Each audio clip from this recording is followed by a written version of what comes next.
Jai Hind everyone and welcome to another episode of Voice of Red Hackle, a podcast of the cadets, by the cadets and for the cadets. Today we have with us Senior Under Officer Ulfat Khan from Jammu Kashmir and Ladakh Directorate. She is the Parade Commander for Prime Minister Rally 2024. She is also National Kho-Kho and Handball player.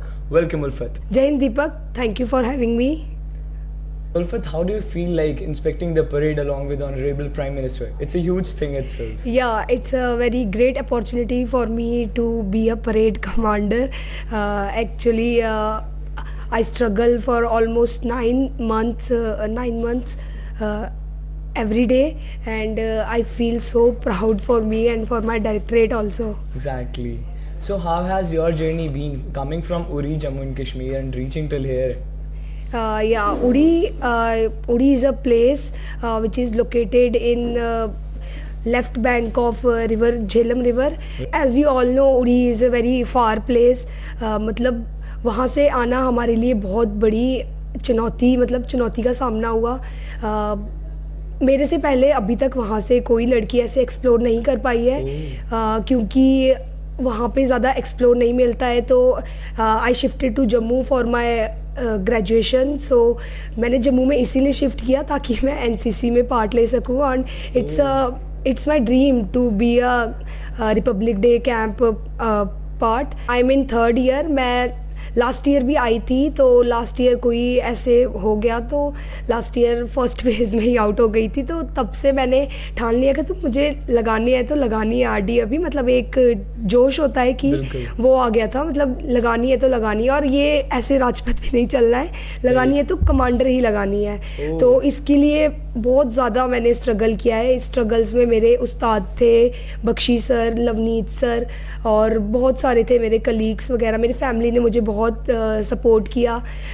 मेरे जो उस area से आते हैं तो मतलब ऐसा support तो नहीं होता है. फिर बहुत ज़्यादा मतलब एक्सप्लोर किया मैंने प्लेसेस को. फिर मैं ऐसे हॉस्टल में रहती हूँ अभी, तो वहाँ पे भी मेरी रूममेट है नाज़मीन, रेहालिया. मतलब उन लोगों ने मुझे इतना सपोर्ट किया. मैं आके थक जाती थी जो होता था, तो वो उन्होंने मुझे बहुत ज़्यादा हेल्प की है. और फिर यहाँ पे वहाँ पे मतलब था, मतलब एवरी डे हम प्रैक्टिस करते थे. ऐसे 9 मंथ्स एवरी डे करते थे. तो फिर वहाँ पे हमारे बारिश में फॉलिंग्स होते थे, बॉयज़ के साथ होते थे. तो बहुत ज़्यादा मतलब देखा भी है स्ट्रगल्स वगैरह. तो ऐसा नहीं है कि एक टाइम पे ही आ गए हैं ऐसे. तो इसके लिए बहुत सारे स्टेप्स जो है हमने क्रॉस किए हैं. आपकी तो मेहनत रही है, बल्कि आपके साथ साथ आपके कोच और आपकी मेरे कोचेस भी काफ़ी जी.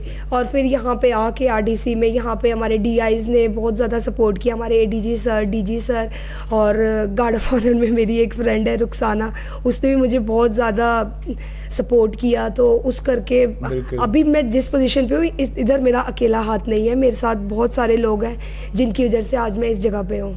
बिल्कुल जी. तो आपको किस चीज़ ने प्रेरित किया एनसीसी ज्वाइन करने के लिए?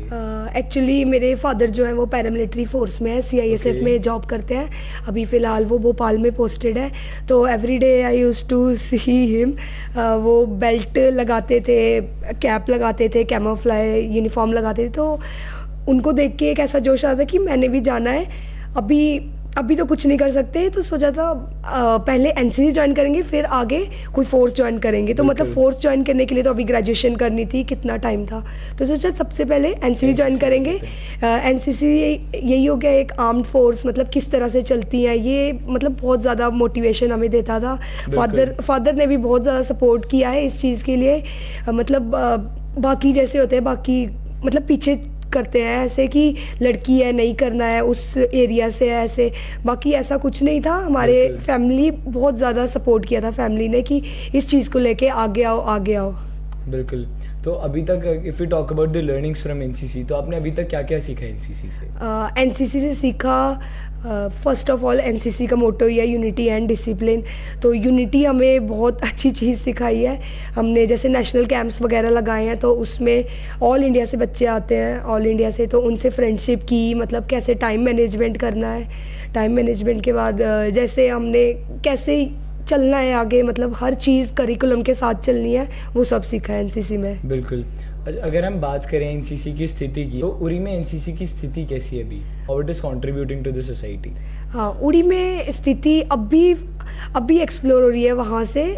बाकी जब मेरे टाइम पे था, अभी मैं वहीं से ग्रेजुएशन कर रही होती, लेकिन मैं नहीं की क्योंकि उस टाइम पे कुछ एक्सप्लोर नहीं था। मतलब मोस्टली फीमेल्स को था, लड़कियों को इतना वो नहीं मिलता था, वो बाकी रिश्तेदार वगैरह जो होते हैं, मतलब ऐसा था ही नहीं कि यूनिफॉर्म पहननी है बच्चे को ऐसे करके, तो ऐसा था ही नहीं वहाँ पे। एक्सप्लोर अभी ज़्यादा नहीं है, अभी अभी हो रहा है ज़्यादा। बच्चे ऐसे देख रहे हैं किसी को तो वो भी मोटिवेटेड हो रहे हैं, फिर आगे जा रहे हैं, पेरेंट्स भी बहुत सपोर्ट कर रहे हैं फिर अभी उनको।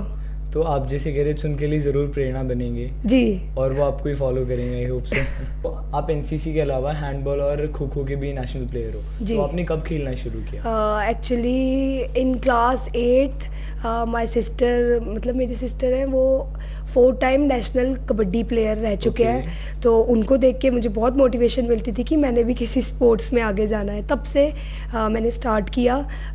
फर्स्ट मैं 9th क्लास में लगाई, मैंने 9th क्लास में हैंडबॉल में नेशनल लगाया था, मुंबई में लगा था। फिर आए हम 11th क्लास में, 11th क्लास में खो खो में लगाया था। फिर एवरी डे, मतलब जब भी हमारे स्कूल में ये नेशनल स्पोर्ट्स मीट या क्लस्टर मीट जो भी होती थी, तो उसमें हमेशा मैं एथलेटिक्स में पार्ट लेती थी। तो हमेशा मेरा रनिंग में 100 मीटर, 200 मीटर, 400 मीटर, उसमें हमेशा गोल्ड मेडल होता था। तो मतलब अभी भी मैं ऐसे होता है कि एवरीडे, मतलब रोज़ 5 किलोमीटर में रनिंग करती हूँ सुबह उठ के 5 बजे। तो रोज़ सुबह रनिंग करती हूँ, मतलब एक शेड्यूल बन गया है कि बिना रनिंग नहीं की, मतलब अभी आज कुछ नहीं किया, तो रोज़ है, सब बन गया है, वो दिनचर्या डेली ऐसा बन गया है जी। So being the first girl coming from a place like Uri and commanding the parade in Prime Minister Rally 2024, the journey is actually so inspiring and filled with lot of struggle. So is there any message you want to convey to the kids listening to you from different parts of the country? Firstly, we have to believe in yourself. मतलब अगर हम चाह सके कि हम ये कर सकते हैं, हमें वो गट्स रखने चाहिए कि हम कर सकते हैं।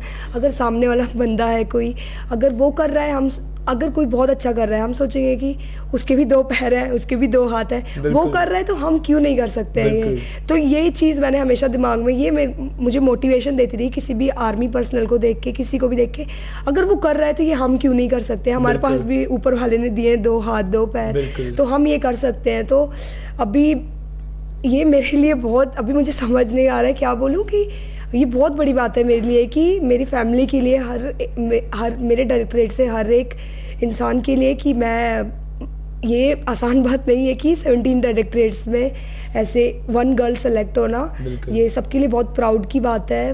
बहुत प्राउड हो रहा है मुझे बाकियों पे कि हाँ, ये मैंने किया, ये इसकी वजह से हमारे डायरेक्टरेट शान करेगी, वो करेगी।